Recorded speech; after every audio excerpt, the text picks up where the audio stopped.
Hello mom. Hello. Uko poa?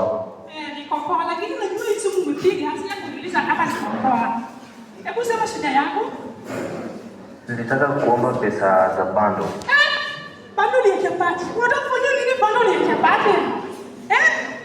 I mean data bundle. Basi ulisema kwa shule yenu mko na wifi. Umeanza degree ya wizi, unataka kuona mama yako, si ndio? Hapana mom. Ni vile tukiwa wengi kwa chuo kwa inasumbua. Unajua mimi nafanya project na research na internet strong. Internet strong sikatai mtoto yako, lakini baba yako alishikwa na ugonjwa ya pepo bunda.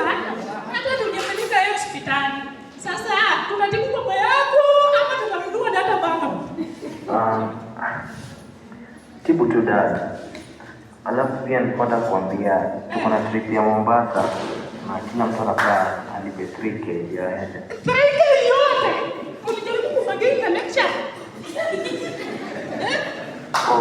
Kama students tulijaribu kubagain waipunguze hadi 2500 ndio tuwe. Kama hiyo amulipi 200, ambia wewe lecture uko na allergy ya jua na maji ya chumvi. Ndio una business ya kwenda huko Mombasa, sawa? Hata baba yako hakuenda. Basi ni trip ya kujifunza. Pia tutaenda Mombasa Forest. Sasa hapo kwa Forest nitakutumia 150.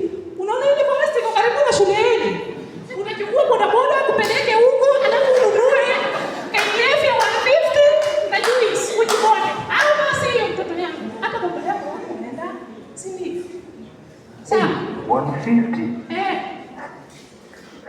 Ni sawa.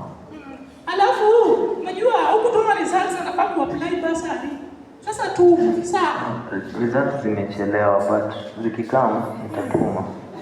Sawa, credit yangu imeisha. Sawa. Si mimi ndio nimepiga simu. Lakini hiyo pesa ya credit si ndio wewe tu?